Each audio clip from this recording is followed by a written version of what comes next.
Le 28 novembre 1910. Chers parents, après un abattement de quelques jours, la force me revient car l'innocence est en moi. Mes accusateurs ont triomphé, mais mon avocat Coty tient dans ses mains tout ce qui peut démontrer que je suis victime de fausses accusations. Ce qu'il y a de particulier dans l'affaire de Jules Durand, c'est que c'est pas seulement une erreur judiciaire, c'est un crime judiciaire. Comme l'affaire Dreyfus. Sylvestre Meinzer, bonjour. Bonjour. Vous êtes la réalisatrice de Mémoire d'un condamné, que l'on peut voir au cinéma depuis le 1er novembre. Alors, dans ce film tourné au Havre, vous évoquez la mémoire de Jules Durand, ce syndicaliste victime d'un complot qui l'a mené en prison, puis à la folie. Est-ce que vous pouvez nous parler un petit peu de l'histoire de cet homme ? Alors, Jules Durand, c'était effectivement un syndicaliste du Havre, charbonnier sur le port, qui venait de monter le syndicat des charbonniers, des dockers charbonniers, et qui, suite à l'introduction d'une grosse machine qui faisait le travail des ouvriers, a demandé une compensation de salaire qui n'a pas du tout été acceptée, et il a organisé une grève pendant 3 semaines en août 1910 qui a bloqué le port, et cette grève posait problème pour la Compagnie Générale Transatlantique, qui a organisé une machination contre lui, qui a payé, qui a soudoyé des charbonniers qui n'étaient pas grévistes, les jaunes, pour condamner Jules Durand suite à une rixe qui s'était passée sur le port entre des ouvriers alcooliques qui n'avaient absolument rien à voir avec lui, mais ça a été l'occasion pour la Compagnie Générale Transatlantique de dénoncer cet organisateur de grève en disant qu'il avait organisé ce crime. Et c'est une histoire qui a progressivement pris une ampleur catastrophique, parce que cette machination a extrêmement bien fonctionné, et Jules Durand a été incarcéré, puis le 25 novembre 1910, il a été condamné dans un procès, condamné à la peine de mort. Voilà, c'est une histoire tragique parce que suite à cette condamnation, Jules Durand en prison a perdu la tête, il est progressivement devenu fou. Et malgré une grosse mobilisation ouvrière de la Ligue des droits de l'homme, Jean Jaurès, Anatole France, enfin de multiples parts et jusqu'à l'étranger, pour soutenir Jules Durand et aider à sa libération, malgré tout, il est sorti très tard, il a passé plus de 6 mois en prison dans le pavillon des condamnés à mort. Et quand il est sorti de prison, il est allé à l'asile psychiatrique. Son père lui-même l'a emmené à l'asile près de Rouen. Et donc, ça a fini de manière terrible, puisqu'il est mort à l'asile psychiatrique en 1926. Ici vécut Jules Durand, 1880-1926. C'était un ouvrier charbonnier sur le port du Havre, syndicaliste, accusé à tort de complicité de meurtre. Il fut condamné à mort, puis gracié. Il a laissé sa santé. Son procès, qualifié d'affaire Dreyfus, du monde du travail, déclencha une campagne internationale en sa faveur. Malgré les soutiens, malgré tout ce qui a pu se mettre en place, il a été gracié assez tard et surtout innocenté encore plus tard, sans que ceux qui avaient mis en place cette machination n'aient jamais été condamnés. Effectivement, alors on dit le Dreyfus des ouvriers. Effectivement, Dreyfus a été condamné parce que juif, Jules Durand a été condamné parce que syndicaliste. Mais la mobilisation qui s'est passée en faveur de Jules Durand s'est passée après le procès. Il n'y a pas eu de mobilisation avant, une fois qu'il a été arrêté et incarcéré. Je pense que personne n'a pris la mesure de cet acharnement des patrons contre Jules Durand. Et donc après le procès, après la condamnation à mort, effectivement là il y a une grosse montée de cette mobilisation. Mais c'est seulement en juin 1918 qu'il a été vraiment innocenté. Et effectivement, ceux qui ont organisé cette machination patronale et tous les ouvriers aussi qui ont dénoncé Jules Durand et qui ont dit qu'ils avaient été payés par la compagnie n'ont pas été jugés, et surtout les responsables de la machination, donc notamment Ducrot, qui était directeur de la compagnie, n'a pas été jugé. C'était 1918, la guerre, voilà.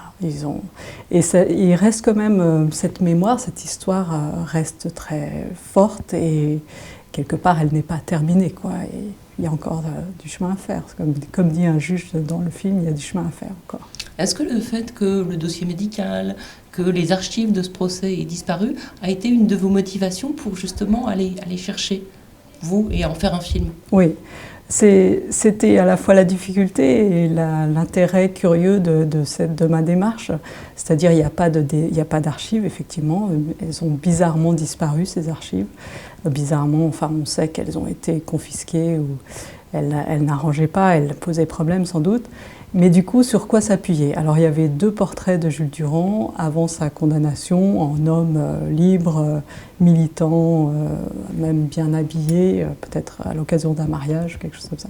Et puis une photo de lui rasé, qui vit dans les conditions difficiles de l'asile. Donc j'avais ces 2 portraits et je suis allée voir les différents protagonistes, qui sont des gens que Jules Durand aurait pu rencontrer à son époque, dans le milieu ouvrier, syndical, justice, etc. Et je leur demandais, en fait, qu'est-ce qui s'est passé entre ces 2 images? Racontez-moi l'histoire de Jules Durand, mais aussi racontez-la de votre point de vue, c'est-à-dire dans votre rapport aux questions du travail, aux questions de la justice de classe, et à la ville aussi, puisque la ville est une sorte de mémoire avec ses habitants, avec ses bâtiments, et aussi ce qui a été démoli. Enfin, cette histoire de la ville aussi compte beaucoup dans l'histoire de Jules Durand. Donc entre le visuel avec l'évolution des quartiers, les personnages que je rencontre et toutes ces ambiances autour de la mémoire aussi, j'ai tissé quelque chose qui raconte Jules Durand et qui parle aussi d'aujourd'hui quand même. Et qui parle aussi des institutions d'aujourd'hui. La justice, bien sûr, avec l'intervention d'un juge qui interroge cette affaire et d'un avocat, Maître Henri Leclerc, qui lui interroge comment Jules Durand a pu être défendu ou pas, en l'occurrence par René Coty. Et puis l'institution aussi, qui est la prison, où vous avez fait parler non seulement les personnes, mais les lieux. Oui, la prison, c'est effectivement assez impressionnant parce que j'ai filmé la démolition de la prison d'Anton, qui était au centre-ville du Havre, et dans laquelle transpirait quelque chose de cette histoire-là, puisque c'est aussi la prison où Jules Durand avait été incarcéré. Et un ancien prisonnier a été embauché par l'entreprise de démolition pour taper sur les murs. Et dès qu'il m'a vu avec la caméra, il m'a amené dans les différents lieux de la prison et il m'a raconté les conditions d'incarcération. Donc c'est vrai qu'il y avait tout le temps des parallèles. Effectivement, il y avait la loi travail. J'ai filmé les manifestations que j'ai intégrées dans le film. Et bon, voilà. C'est toujours des questions qui se posent aujourd'hui et à la lumière de ce qui s'est passé du temps de Jules Durand, j'ai essayé de raconter comment on le ressent, comment ça, à quel point c'est contemporain aussi, en fait, les choses se reproduisent finalement. Il y a aussi l'intime qui est très présent dans ce film. Vous êtes allé dans sa maison, vous avez retrouvé le lieu où il vivait, les gens qui y habitent, comment ces gens ont retrouvé qui est une chaussure, qui est un t-shirt, donc des choses très très proches du corps de cet homme. Vous avez retrouvé aussi sa petite fille qui parle du déni qu'il y a eu dans la famille par rapport à la folie de cet homme qui était vécu comme honteuse. Et là, encore une fois, on voit la double peine qu'il a subie, c'est-à-dire une peine de prison injustifiée, une condamnation injustifiée, et ensuite il a été quasiment la honte de sa famille alors que c'était quand même un héros. Oui, voilà, c'est tout à fait la difficulté en fait du point de vue familial de vivre avec cet héritage qui est un héritage parce que Jules Durand c'est un héros du syndicalisme qui s'est battu pour améliorer la cause des ouvriers et en même temps c'est le martyr et quand il a été condamné à mort en fait il attendait, enfin sa femme attendait, sa compagne attendait un enfant, Julia Carouge, et donc cet enfant est né juste avant qu'il soit libéré, et il n'a pas prêté attention, il était déjà en train de devenir fou à cet enfant, et Juliette, la fille de Jules Durand, a été élevée par la grand-mère qui l'a élevée sans lui raconter son histoire, dans le déni, en lui changeant son prénom.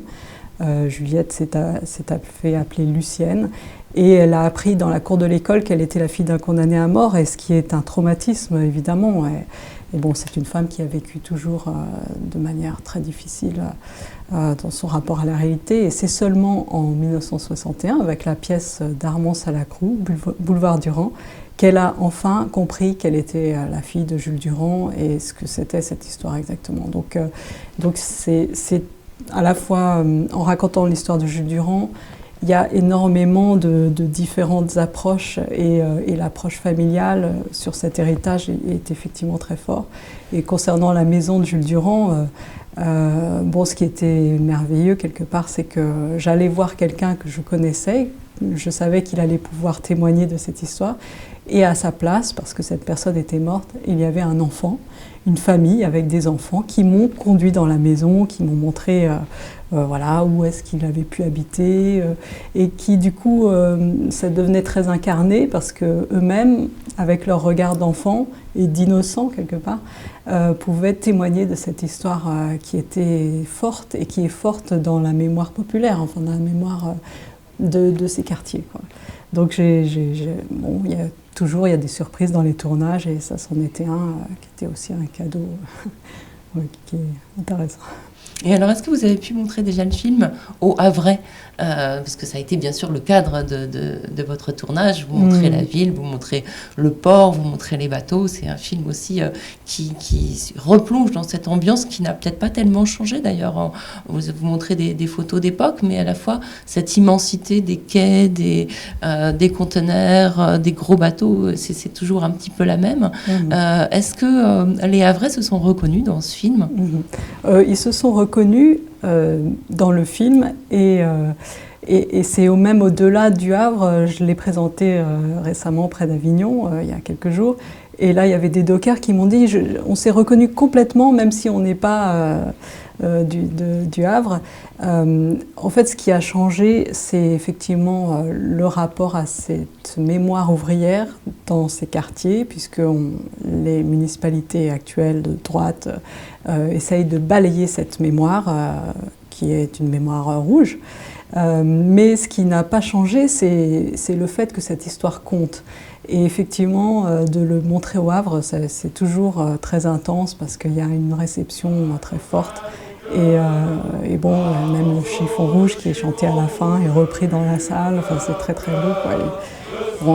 En même temps, c'est étonnant parce qu'il y a toujours des gens, des dockers, des ouvriers, enfin toutes sortes de personnes qui parlent en playback dans la salle pour raconter oui, c'est vrai, c'est ça, oui, les conteneurs, là je connais, machin. Enfin, donc c'est des séances, enfin, ça a toujours été assez merveilleux, quoi. Et aussi de voir que le film correspond à quelque chose qui fait sens pour eux, c'est très fort.